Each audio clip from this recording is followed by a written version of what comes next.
I lost my job on a Tuesday morning, just 3 days before my approved vacation. They said I was untrustworthy. I didn't argue. I didn't plead. I just smiled. Because I knew I'd be back, and this time, I'd be the one setting the terms. I didn't just lose my job that day. I lost my reputation, my dignity, my sense of worth. But they would lose so much more. $500,000 more, to be exact. My name is Rachel Monahan, and for 9 years, I was invisible. Not in a bad way, in the way that good employees are supposed to be. Reliable, consistent, the kind of person who gets their work done without drama, without complaints, without needing constant supervision. At 38, I'd found my rhythm at Kinetics Flow, a mid-sized software company specializing in customer data analytics in Milton Creek, Colorado. I wasn't ambitious in the traditional sense. I didn't want corner offices or executive titles. What I wanted was simpler: stability, decent health insurance, and enough money to take care of my 8-year-old daughter Emma and my mother, who'd been battling arthritis for the past 5 years. I'd learned early that in corporate America, sometimes the best strategy is to keep your head down and do good work. Kinetics Flow occupied 3 floors of a gleaming office building downtown. From the outside, it looked like any other tech company: ping-pong tables in the break room, kombucha on tap, motivational posters about synergy and innovation plastered on every wall. The company loved to talk about its community values and family atmosphere during all-hands meetings. But beneath the Silicon Valley wannabe exterior, it was just another corporate machine with its own unspoken rules and hidden hierarchies. My desk sat in the middle of the 3rd floor, surrounded by the quiet hum of keyboards and the occasional burst of laughter from the sales team. I liked my spot, close enough to the kitchen to grab coffee without a long walk, far enough from management's offices to avoid unnecessary scrutiny. For 9 years, this had been my second home. The dynamics in our department were predictable. There was Tom Rodriguez, who'd been there even longer than me, coasting toward retirement with the determination of someone who'd given up on promotions years ago. Sarah Kim, brilliant but perpetually overlooked, who channeled her frustration into passive-aggressive sticky notes. And Marcus Webb, our department head, who managed people the way a chess player moves pawns, strategically, coldly, always 3 steps ahead. I'd navigated these waters successfully for nearly a decade. I knew who to trust, almost no one, who to avoid, anyone too friendly too fast, and how to position myself as indispensable without becoming a threat. It was a delicate balance, but I'd mastered it. My work was meticulous. As a senior data analyst, I handled sensitive client information, million-dollar project specifications, and confidential market research. I'd never had a security breach, never missed a deadline, never given anyone a reason to question my integrity. My performance reviews were consistently excellent, not outstanding enough to draw attention, but solid enough to secure my 3% annual raise without question. Looking back, maybe that was my mistake. Maybe being too perfect, too reliable, made me the ideal target. After all, when you need someone to blame, you choose the person everyone trusts, because who would suspect them? But I'm getting ahead of myself. On that particular Monday morning, 6 months before everything went to hell, I was simply Rachel Monahan, single mother, dutiful daughter, invisible employee. I made my coffee with 2 sugars and no cream, answered my emails in order of importance, and updated spreadsheets with the kind of precision that comes from doing something 1,000 times before. I had no idea that in a few months, I'd be plotting the kind of revenge that would cost my former employer $500,000. I had no idea that my carefully constructed invisibility would shatter, leaving me exposed and angry and desperate. Most of all, I had no idea that the new hire starting that very Monday, the one with the bright smile and firm handshake, would be the architect of my downfall. But like I said, I'm getting ahead of myself. First, you need to understand what I lost, before I can tell you how I took it all back. The project was called Data Vault 3.0, a revolutionary customer analytics platform that promised to change how businesses understood consumer behavior. 3 years in development, hundreds of thousands of dollars invested, and contracts with Fortune 500 companies already lined up. I'd been part of the core team since day one, watching it grow from a concept sketch on a whiteboard to a fully functional system ready for launch. That Tuesday started like any other. I arrived at 8:47 a.m., 13 minutes before my official start time, just as I had every day for 9 years. My inbox showed 47 new emails, mostly routine updates and meeting confirmations. But at 9:23 a.m., everything changed. "Rachel, can you come to conference room B?" Marcus's voice through my desk phone was unusually flat, no pleasantries, no context, just the command. When I walked in, I found Marcus seated at the far end of the table, flanked by Janet from HR and someone I didn't recognize, a woman in a severe black suit who I immediately pegged as legal. The air felt thick, charged with the kind of tension that makes your skin prickle. "Please, sit," Janet said, gesturing to a chair that felt miles away from everyone else. Marcus cleared his throat. "Rachel, we've discovered a serious security breach. Data vault specifications were leaked to Nexus Solutions last night. They've seen everything: our algorithms, client lists, pricing structures." My stomach dropped. Nexus was our biggest competitor. This wasn't just bad, it was catastrophic. "The leak came from your workstation," the legal woman said, sliding a printed email across the table. "Sent from your account at 11:47 p.m. yesterday." I stared at the paper, my hands suddenly numb. There was my email address, my digital signature, timestamps showing file access from my credentials. But I'd left the office at 5:30 p.m. yesterday. I'd been home, helping Emma with her science project about butterflies. "That's impossible," I said, my voice smaller than intended. "I wasn't even here. The security logs show your keycard accessing the building at 11:15 p.m. Marcus interrupted. "Your workstation was active from 11:20 to 11:55. The evidence was overwhelming. Too overwhelming. Every piece perfectly aligned to paint me as a corporate spy who'd sold out for what? Money? Revenge? I didn't even know what motivation they'd assigned to me." "We've already contacted the authorities," the legal woman continued. "Given the sensitive nature of the breach and the clear evidence, we have no choice but to terminate your employment immediately. Security will escort you to clear your desk. You're not to access any company systems or contact any clients." "Wait," I said, desperation creeping into my voice. "Check the security cameras. They'll show I wasn't here." Janet shifted uncomfortably. "Unfortunately, the cameras on the third floor experienced a malfunction yesterday evening. The footage from 10 p.m. to midnight is corrupted." Of course it was. They'd thought of everything. Every avenue I might use to prove my innocence had been systematically eliminated. The timestamps were fabricated. They had to be. But my protests fell on deaf ears. In their minds, I was already guilty. "This is wrong," I said, standing up, my legs shaking. "I've been here 9 years. 9 years without a single incident. Why would I do this now?" Marcus wouldn't meet my eyes. "The evidence speaks for itself." "Rachel." But there was something else in his expression. Not surprise or disappointment, but relief. As if he'd been waiting for this moment.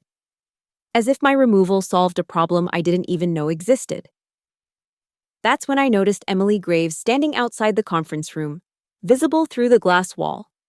She'd joined the company 6 months ago, brought in as a digital transformation specialist, whatever that meant.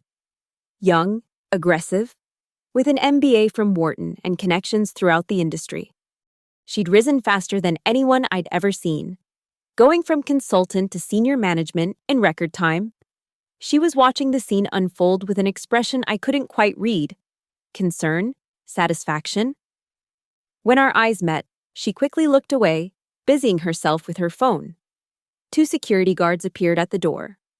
The walk to my desk felt endless, every colleague's stare burning into my back. Some looked shocked, others whispered behind their hands. 9 years of relationships evaporated in the time it took to pack a cardboard box. They wouldn't let me access my computer to retrieve personal files. No final emails to clients I'd worked with for years. No explanations. No dignity. Just a box of personal items, a photo of Emma, my favorite coffee mug, a half-dead succulent, and an escort to the parking garage. Your final paycheck will be mailed, Janet said as we reached my car. Along with information about Cobra coverage. Your company accounts have been disabled, and legal will be in touch regarding the ongoing investigation. I sat in my car for 20 minutes, unable to process what had just happened. 3 days before my approved vacation, a trip to Yellowstone I'd promised Emma for her birthday. Health insurance gone, reputation destroyed, career over, but it was too clean, too perfect. Real corporate espionage is messy, desperate, human. This was surgical, orchestrated. Someone had wanted me gone, and they'd found the perfect way to do it. The first week was the hardest. I'd wake up at 6:30 a.m., shower, dress in my work clothes, and then remember, I had nowhere to go. The muscle memory of 9 years doesn't disappear overnight. Emma would find me sitting at the kitchen table, fully dressed, staring at my laptop as if willing a job to materialize from the screen. "Mom, are you okay?" she'd asked on day 3, her butterfly project abandoned on the counter. "Just looking for new opportunities, sweetheart." I'd lied, closing another rejection email. Word travels fast in the tech community. Data Vault's leak had made industry headlines, and my name was attached to every article. Former Kinetics Flow employee suspected in major security breach. They hadn't proven anything, but they didn't need to. Suspicion was enough. By week 2, the bills started their relentless arrival. Mortgage, utilities, Emma's piano lessons, Mom's medication.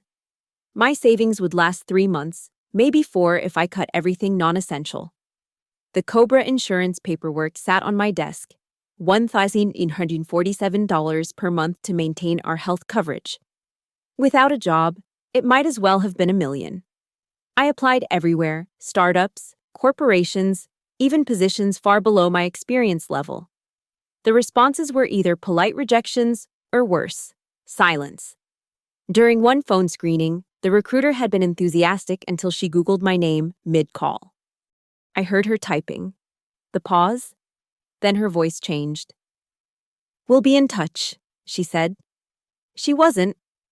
My mother tried to help in her way. "Maybe this is a blessing," she said during one of our weekly dinners, her arthritic hands struggling with her fork. "You were always so stressed at that place." I wanted to scream. Stress was having a job you didn't love. This was drowning in slow motion while everyone watched from the shore. Friends became scarce. Sarah from work stopped returning my texts after the first week. Tom sent one message, "Hang in there," then nothing.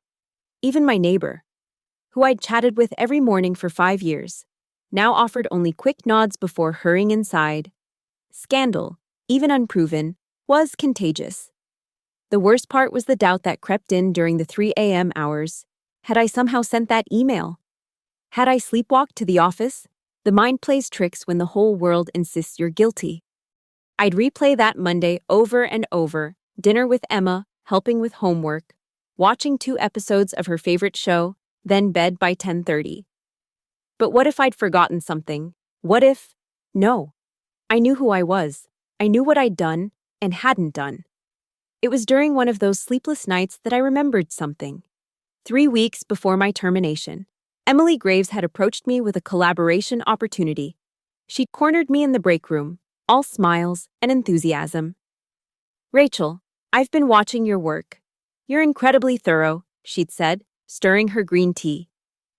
"I'm working on something big, a new initiative that could revolutionize how we handle data. I need someone I can trust. Someone who knows where all the bodies are buried, so to speak." The phrase had struck me as odd. "I'm flattered, but I've got my hands full with Data Vault." Her smile had tightened, just slightly. "Of course, but think about it. Opportunities like this don't come often. Sometimes you have to make bold moves to get ahead." "I'm not really looking to get ahead," I'd replied. "I'm happy where I am." "Are you?" she'd asked, then laughed as if it were a joke. "Well, if you change your mind." I hadn't thought much of it then. Emily was always pitching something, always networking, always angling. But now, in the harsh light of unemployment, that conversation took on new meaning. She'd wanted something from me: access, information, and when I'd refused, the anger came in waves. Not hot rage, but something colder, more focused. They'd taken everything from me based on fabricated evidence. They'd destroyed my reputation, my stability, my daughter's faith that hard work meant something. The system I'd trusted, the company I'd served loyally, had discarded me like trash. But anger without action is just poison. I needed more than fury. I needed proof. I started documenting everything I could remember. Every interaction with Emily. Every strange system glitch in the weeks before my termination. Every colleague who'd mentioned odd behavior from management. The picture was incomplete, but patterns began to emerge. Emily had been asking about Data Vault. She tried to get Tom's login credentials for a report. She'd been spotted on the third floor after hours multiple times, always with excuses about catching up on work. My banking app showed my checking balance, $12,947. 3 months of survival, maybe 4. Emma needed stability, Mom needed care, and I needed justice. That's when I decided. Kinetics Flow had made me disappear, erased me like a typo in their perfect corporate story. But ghosts have one advantage: no one sees them coming.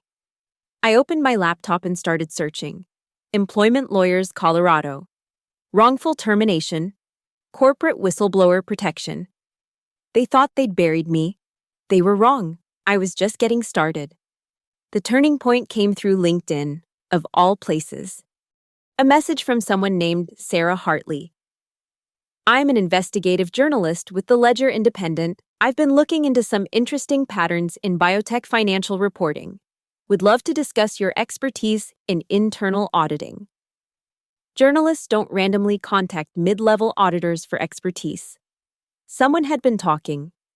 We met at a diner 40 miles outside the city, the kind of place with cracked vinyl booths and coffee that could strip paint. Sarah was younger than I'd expected, maybe late 20s, with sharp eyes that missed nothing. I'll be honest, she said, sliding a business card across the table. A former Thermexis employee reached out to me. Tom Martinez. Said you were the only person who tried to help before he was forced out. Tom from purchasing. So he hadn't just vanished, he'd been building his own case. I can't comment on internal company matters, I said carefully, aware that Missouri's recording laws wouldn't protect me if she was wired. Of course not. Sarah smiled. But hypothetically, if someone had evidence of major financial fraud at a publicly traded company, that would be of significant public interest.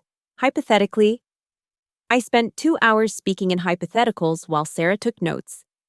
She knew exactly which questions to ask, which suggested Tom had given her more than just my name. When we parted, she handed me a burner phone. In case you ever want to discuss more hypotheticals, she said. The next phase required professional help. Through David's connections, I hired a private investigator named Marcus Webb, former FBI, specialized in financial crimes. He wasn't cheap. But when I showed him my initial findings, he agreed to defer most of his fee. If even half of this is accurate, he said, there'll be plenty of money to collect from the civil suits alone. Marcus taught me things they don't cover in CPA training: how to spot surveillance, how to conduct counter-surveillance, how to use public records to build a web of connections. Within 2 weeks, he'd discovered something I'd missed. Ken wasn't working alone. Your boy Dorson has a partner, Marcus explained, spreading photos across his desk. Remember that Panamanian company? The registered agent traces back to a law firm in Miami. That firm has some interesting clients, including one Viktor Kozlov. Russian? Ukrainian, actually. Runs a consulting firm that specializes in helping American companies optimize their Eastern European operations. Except most of those operations exist only on paper. The scope was bigger than I'd imagined. This wasn't just Ken skimming from Thermexis. This was international money laundering. I started working with my legal team in earnest. David brought in a specialist in federal whistleblower law, a woman named Patricia Chen who'd helped expose fraud at 3 Fortune 500 companies. The False Claims Act could make you a very wealthy woman. Patricia explained during our first meeting. Whistleblowers can receive up to 30% of any money the government recovers. But more importantly, it provides protection against retaliation. That protection seems to be malfunctioning, I said, thinking of my windowless office and mysteriously malfunctioning computer access. Current retaliation is actually good for our case, she smiled. Every action they take against you increases potential damages. Document everything. So I did. I created what Patricia called a retaliation diary, logging every slight, every suspicious incident, every veiled threat. The diary grew to 50 pages within a month. Meanwhile, Marcus's investigation uncovered a pattern of Ken's activities that made my blood run cold. Using public records and social media, he'd tracked Ken's history through 3 previous companies. Each one had experienced accounting irregularities shortly after Ken left. Each one had quietly settled with federal authorities for amounts that never made headlines. He's a professional, Marcus explained. Probably has 8 figures stashed offshore by now. Your company is just his latest ATM. The evidence pile grew. Sarah published her first article about troubling patterns in biotech financial reporting without naming Thermexis directly. But anyone who could read between lines knew. Ken's behavior became increasingly erratic. He started showing up at my office unannounced, asking about loyalty and team players. The smartest thing I did was remain boring. I stopped objecting in meetings. I submitted only routine reports. I became the defeated employee Ken wanted to see, while spending every evening and weekend building a federal case that would destroy him. Late one night, organizing documents in my apartment, I found myself laughing. Ken thought he'd won by relegating me to a windowless office. He had no idea he'd actually given me the perfect cover to plot his downfall.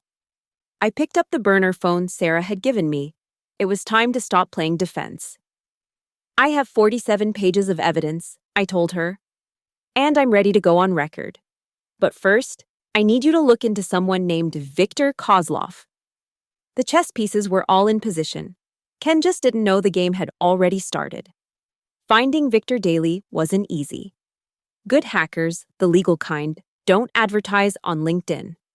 I found him through a Reddit thread about data recovery, buried in comments from 2 years ago.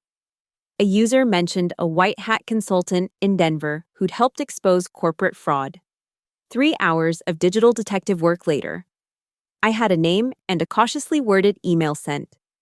We met at a diner off Highway 36, the kind with cracked vinyl booths and coffee that could strip paint. Victor looked nothing like Hollywood's version of a hacker. Mid-40s, graying beard, wearing a Broncos jersey and dad jeans. He looked like someone's uncle, which was probably the point. So you're the Kinetics Flow whistleblower, he said, sliding into the booth across from me.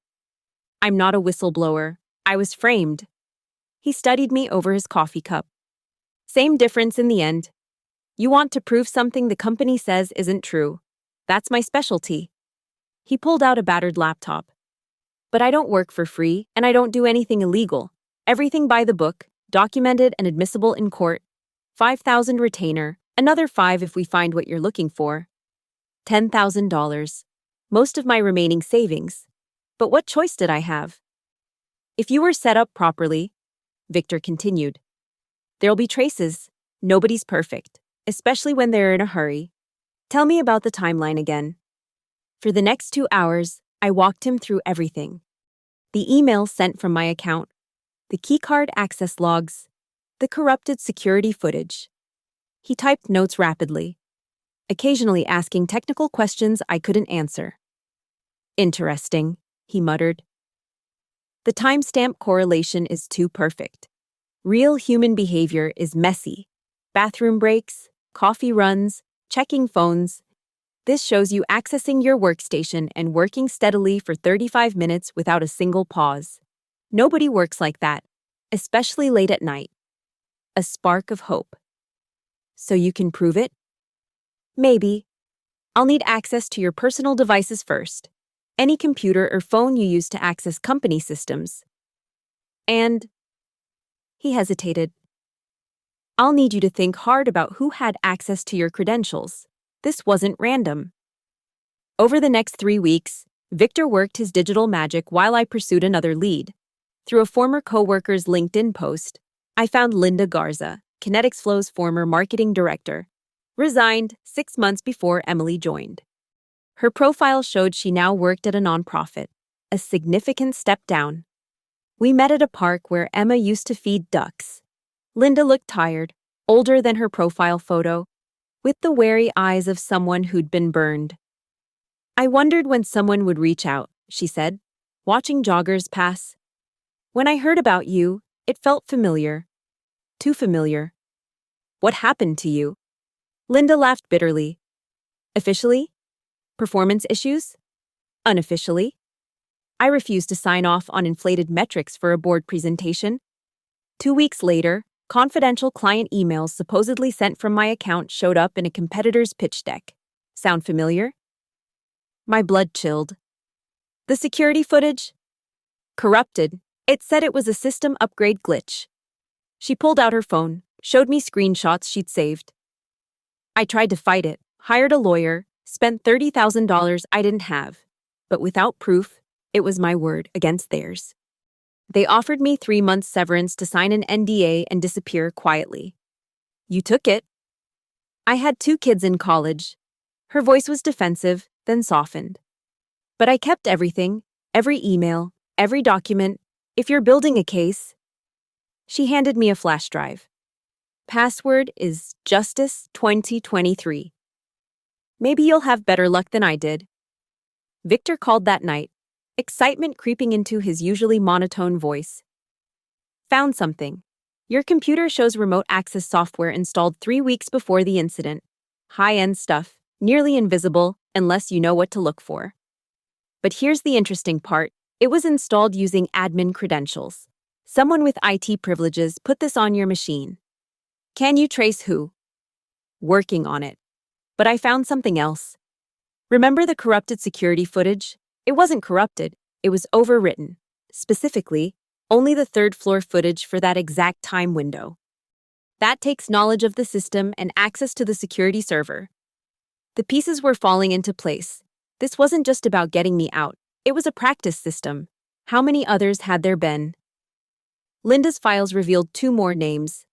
Alexis in accounting, terminated for financial irregularities after questioning budget allocations. Jerome in legal, fired for breach of confidentiality after raising concerns about a contract. All within the past 18 months. All following the same pattern: digital evidence, corrupted footage, swift termination. And all shortly before or after interactions with Emily Graves or projects she was involved with. I've got the smoking gun, Victor announced during our next meeting. The IP address that accessed your workstation that night, it doesn't match any known Kinetics Flow device, but it does match a personal laptop that's been connected to the company Wi-Fi multiple times, registered to... He turned his screen toward me. Emily Graves. Additionally, he continued, I found traces of the script used to generate the fake timestamps. It's sophisticated, but it has a signature, a specific way of handling milliseconds. The same signature appears in the fabricated evidence against Linda Garza. For the first time in 2 months. I smiled. We had her. We had them. Is it enough? I asked. For a criminal case, maybe not. For a civil suit with a good lawyer, absolutely. This shows pattern, method, and motive. The question is, how far do you want to take this?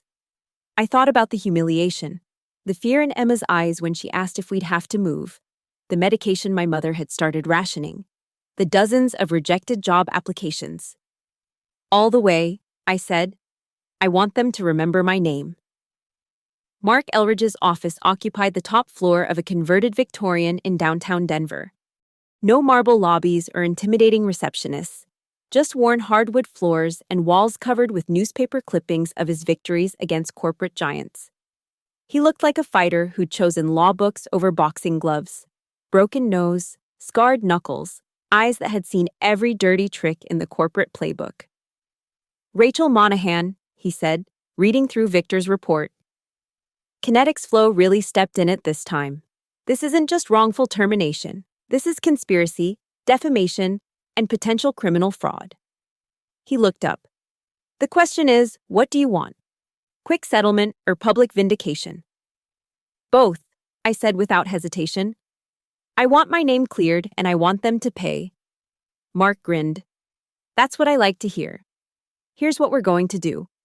We file a civil suit for wrongful termination, defamation, and intentional infliction of emotional distress. We name both Kinetics Flow and Emily Graves personally. $500,000 in damages, conservative given what they've cost you. Can we win? With this evidence, they'll settle before it reaches trial." But here's where it gets interesting. He pulled out his laptop. "Colorado is a single-party consent state for recordings. If any of your former colleagues are willing to wear a wire, have conversations with Emily or management about your case." Linda Garza volunteered immediately. So did Jerome, the former legal counsel. Within a week, we had Emily on tape bragging to a colleague about her strategic restructuring of the department. "Sometimes you have to clear out the deadwood," she'd said. Rachel was too entrenched, too rigid. The data vault leak gave us the perfect opportunity. The lawsuit filed on a Thursday. By Friday afternoon, it was picked up by TechCrunch. Former employee sues Kinetics Flow for alleged conspiracy and wrongful termination. By Monday, it was everywhere. I started a blog, Corporate Justice, detailing my experience without violating any legal boundaries. The first post went viral within hours. Comments poured in from others who'd experienced similar treatment, not just from Kinetics Flow, but from companies across the country. A pattern of using fabricated digital evidence to eliminate inconvenient employees. The support was overwhelming. A GoFundMe created by strangers covered my legal fees within days. LinkedIn messages arrived from executives at competing firms, expressing shock and offering interviews, real ones this time. Kinetics Flow's initial response was predictable. Their legal team sent a cease and desist, claiming defamation. Mark laughed when he read it. "They're scared. This is good." Then came the settlement offer. $50,000 and a neutral reference. "Tell them to add a zero." Mark responded. They came back with $100,000, then $200,000. Each offer came with stricter NDAs, more desperate attempts to contain the damage. "No NDAs," I insisted. "I want to be able to talk about this. Warn others." Emily tried to contact me directly, against legal advice. The voicemail she left was revealing. "Rachel, I think there's been a misunderstanding. We were both professionals just doing our jobs. Surely we can work this out without all this publicity?" Just doing her job. Destroying careers was just another Tuesday for her. The blog grew. I interviewed Linda, Jerome, Alexis, all willing to share their stories now that someone had broken the silence. Major tech publications picked up the story. The dark side of corporate culture, how digital evidence can be weaponized. Kinetics Flow's stock price dropped 12% in 2 weeks. 3 major clients publicly announced they were reviewing their partnerships. The board called an emergency meeting. That's when the real offer came. Not through lawyers, but through Marcus himself. He showed up at the coffee shop where I'd been conducting interviews, looking haggard. "Rachel," he began, then stopped, started again. "The board wants this to go away. Emily's been placed on administrative leave. We're conducting a full investigation." "Too late for that." $500,000, he said quietly. "Full reinstatement if you want it. Public apology. Letter to all clients explaining the error. Just stop the bleeding." I thought about taking it. The money would solve everything. Emma could have her college fund back. Mom could get better care. I could move on. But then I thought about the others. The ones who hadn't been able to fight back. Who'd taken the severance and signed the NDAs and disappeared quietly into career oblivion. "I'll take the money," I said. "And the public apology. But no NDA. And I want Emily prosecuted for fraud. Full criminal investigation. Marcus's face went pale. That's not something we can. Then I'll see you in court. My blog post tomorrow is about the 3 other employees we found. Wonder how many more will come forward. He left without another word. Mark called that evening. They've agreed to everything, 500,000, public apology, and they're turning over evidence to the DA's office about Emily's actions. She's finished. But I wasn't celebrating, not yet. This wasn't about winning anymore. It was about changing things, making sure the next Rachel Monahan had a fighting chance. What's next? Mark asked. We create a foundation, I said. Help others fight back. Use the settlement money to fund investigations, legal support. They wanted me to disappear. Instead, I'm going to be their worst nightmare, an advocate with resources and nothing left to lose. The story hit the national news that week. David versus Goliath. How one woman exposed corporate corruption, interview requests poured in. 60 Minutes, CNN, tech podcasts with millions of listeners. But the sweetest moment was smaller. Emma, watching me prep for an interview, said, Mom, you're like a superhero, but instead of fighting bad guys with powers, you use computers and lawyers. Close enough, baby. Close enough. The courtroom was smaller than I'd imagined. 6 months of preparation had led to this moment. Not the grand settlement negotiation in a boardroom, but an actual trial. Kinetics Flow had refused to admit wrongdoing, and Emily Graves, facing criminal charges, had decided to fight. Her defense? I was a disgruntled employee who'd orchestrated an elaborate frame-up. Mark had warned me it might come to this. Sometimes they'd rather burn it all down than admit fault, he'd said. But that's fine. We have the evidence. The first day was jury selection. 12 people who would decide whether my life had been destroyed by corporate conspiracy or my own actions. Mark was methodical, choosing people who understood technology but hadn't been broken by corporate culture. A teacher, a nurse, 2 small business owners, people who knew what it meant to work hard and play fair. Emily sat at the defense table, perfectly composed in a navy suit. She'd lost weight, her face drawn, but her eyes still held that calculating sharpness. Her lawyer, Richard Steinberg, was known for defending corporate executives, expensive suit, silver tongue, and a reputation for making victims look like villains. Ladies and gentlemen, Steinberg began his opening statement. You'll hear a story of corporate espionage, but not the one the plaintiff wants you to believe. Rachel Monahan, faced with financial pressure and a stalling career, attempted to sell proprietary information. When caught, she concocted an elaborate conspiracy theory, recruited accomplices, and fabricated evidence. I forced myself to remain still, even as rage boiled inside me. Mark had prepared me for this. They'll say anything. Your job is to be the truth. Calm, consistent, unshakable. Our turn came next. Mark stood slowly, commanded the room without raising his voice. Evidence doesn't lie. Digital footprints don't lie. And patterns of behavior spanning multiple victims across 18 months don't lie. You'll see how Emily Graves systematically eliminated employees who stood in her way, using the same methods, the same fabricated evidence, the same corrupted security footage. Rachel Monahan's only crime was refusing to play along. The prosecution's case unfolded like a symphony. Victor testified first, walking the jury through the technical evidence, IP addresses, timestamps, the remote access software installed on my machine. He explained it simply, clearly, making complex technology accessible. Could this evidence be faked? Mark asked. Theoretically, anything can be faked, Victor replied. But this would require access levels that only senior IT or management would have. And the patterns are too consistent across multiple cases. This isn't amateur work, it's systematic. Linda Garza testified next, then Jerome, then Alexis. Each told their story, showed their evidence.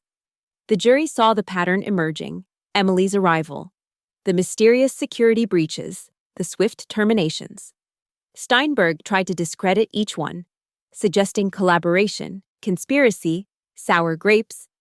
But there were too many stories, too much evidence. The breakthrough came on day 3.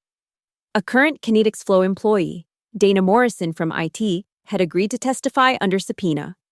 She looked terrified, glancing at Emily repeatedly. "Ms. Morrison," Mark began gently. "Can you tell us about the security system maintenance performed on March 15th? "There wasn't any scheduled maintenance," Dana said quietly. But Emily Graves requested admin access to review security protocols. She said it was for a board presentation on infrastructure. "And did you grant this access?" "Yes." She was senior management. I didn't think I could refuse. "What happened to the security footage from that night?" Dana's voice dropped to almost a whisper. The next morning, Emily reported a system glitch, said the footage was corrupted, told me to log it as a known issue related to the update we'd done the previous month. "But there was no update the previous month?" "No. But she said it would look better for the department if we didn't report a random failure." The courtroom was silent. Even Steinberg seemed momentarily stunned. Then came the recordings. Linda wearing a wire. Emily's voice clear and damning. "Sometimes you have to be strategic about personnel changes. The board doesn't need to know every detail about how we create opportunities for advancement." Another recording, Emily to a colleague. "Rachel was too clean. No social media mistakes, no performance issues. So, we had to be creative." Steinberg fought back hard during Emily's testimony. She painted herself as the ambitious woman in tech, making hard decisions, being blamed for corporate choices. She admitted to aggressive tactics but denied any illegal activity. The emails, someone else with her laptop. The recordings, taken out of context. But under Mark's cross-examination, cracks appeared. She couldn't explain why her personal laptop's IP appeared in the logs. She claimed not to remember requesting security access. She contradicted herself about timeline details. "Ms. Graves," Mark asked finally, "how many employees left Kinetics Flow within 6 months of interactions with you?" "I don't keep track of 7. Mark interrupted. "Would you like me to name them?" The jury deliberated for 6 hours. When they returned, the foreman stood, verdict in hand. "We find in favor of the plaintiff on all counts. Wrongful termination, defamation, intentional infliction of emotional distress, and civil conspiracy. The damage award: $500,000 in compensatory damages plus $250,000 in punitive damages against Kinetics Flow. Emily Graves was held personally liable for $100,000. But the real victory came after. The DA's office announced criminal charges against Emily for fraud and identity theft. Kinetics Flow's board terminated Marcus and launched a full investigation. 3 more victims came forward. Outside the courthouse, reporters thrust microphones at me. "How does it feel to win?" I thought about the months of desperation, the fear, the nights I'd wondered if I was going crazy. Then I thought about Emma waiting at home, about the foundation we'd start, about the others who'd never have to go through this alone. "Like justice," I said. "It feels like justice." The check arrived on a Thursday, 6 weeks after the verdict. $500,000 made out to Rachel Monahan. I stared at it for a long time. This piece of paper that represented so much pain, so much fighting, so much vindication. It felt both heavier and lighter than I'd expected. I deposited it quietly, no celebration. Emma was at school, Mom at her doctor's appointment. The bank teller didn't know she was processing the end of someone's corporate career and the beginning of something else entirely. Kinetics Flow sent the public apology the next week. A full-page ad in the Denver Post. Letters to all clients. A press release admitting to serious procedural failures and lapses in judgment that led to the wrongful termination of a valued employee. They stopped short of admitting to conspiracy, but everyone could read between the lines. Emily Graves was convicted on 2 counts of fraud and 1 count of identity theft. 18 months in minimum security, 3 years probation. The judge called her actions a betrayal of corporate trust and a systematic abuse of power. She stood there in an orange jumpsuit, no longer the polished executive who'd destroyed so many careers, just another criminal facing consequences. I didn't feel sorry for her. I didn't feel anything at all. Marcus resigned before he could be fired, taking a position with a startup in Seattle. The board brought in new leadership, implemented new oversight procedures, created an anonymous whistleblower hotline. Too little, too late for those of us already burned. But maybe it would protect the next generation. With the settlement money, I established the Corporate Justice Foundation. Linda Garza joined as co-director. Our mission?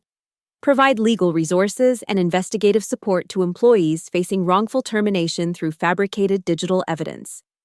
In our first year, we helped 17 people fight back. 12 won their cases. Tech companies started paying attention. HR departments added new training about digital evidence integrity. Security protocols were updated to prevent the kind of access Emily had exploited. We'd forced an entire industry to confront its dirty secret, but I didn't return to tech. Didn't want to. Instead, I used part of the money to open a small consulting firm, helping small businesses protect themselves from corporate predators. My clients were entrepreneurs, startups, family businesses, people who played fair and needed someone in their corner. Emma thrived. The stress that had shadowed her eyes during those dark months faded. She joined the robotics club, started talking about becoming an engineer. But an ethical one, she'd say seriously. Like someone who makes sure technology helps people, not hurts them. Mom got the treatment she needed, better doctors, proper medication, physical therapy that actually helped. She moved in with us, not because she had to, but because we wanted her close. Family meant something different now, something fiercer. One evening, about a year after the trial, I was reviewing cases for the foundation when my phone buzzed. An unknown number. But I recognized the voice immediately. Rachel, it's Tom. Tom Rodriguez from Kinetics Flow. My old colleague, the one who'd gone silent when I needed support. I wanted to apologize, he continued. I was a coward. I knew something was wrong, but I kept my head down. I was afraid. We all were, I said after a pause. That's how they win. Not anymore, he said. I'm testifying in another case. Someone else Emily targeted before you. I kept records, emails. I should have spoken up sooner. Better late than never. That's what I told him, and I meant it. Courage isn't always immediate. Sometimes it grows slowly, sparked by someone else's fight. The speaking engagements came regularly now. Corporate conferences, women in tech gatherings, business schools. I'd stand at podiums where people like Emily had once stood. But my message was different. Trust, but verify. Document everything. Know your worth and your rights. And never, ever let them make you disappear quietly. After one such talk at University of Colorado, a young woman approached me. Senior year computer science major, scared about entering corporate culture. How do you know who to trust? She asked. You don't, I admitted. But you trust yourself. You keep records. You build networks. And you remember that your integrity is worth more than any job. She nodded, taking notes. Another warrior in training. I still drive past Kinetics Flow's building sometimes. Not intentionally, it's on the way to Emma's school. The logo's been redesigned, the leadership replaced, but the building looks the same. That gleaming monument to corporate culture where I'd spent 9 years trying to be invisible. I'm not invisible anymore. My name is Rachel Monahan, and I refuse to disappear. They fired me over a mistake I didn't make. They thought they'd destroyed me with their fabricated evidence and corrupted files. They thought $500,000 would be their biggest loss. They were wrong. Their biggest loss was teaching me how to fight back, because now I teach others. Now I have resources. Now I have a voice that echoes through courtrooms and boardrooms and conference halls. I didn't sue for the money, though it helped rebuild what they destroyed. I didn't sue to return to their world of corporate games and hidden agendas. I sued to show everyone that some mistakes have permanent consequences. This one was theirs. And they paid for it. Thank you for listening to my story. I'd love to know where you're listening from. Drop a comment below and let's connect. If this story resonated with you, please subscribe to the channel and share your thoughts. Have you ever faced injustice in the workplace? How did you handle it? Your experiences matter, and sharing them helps us all stay strong together.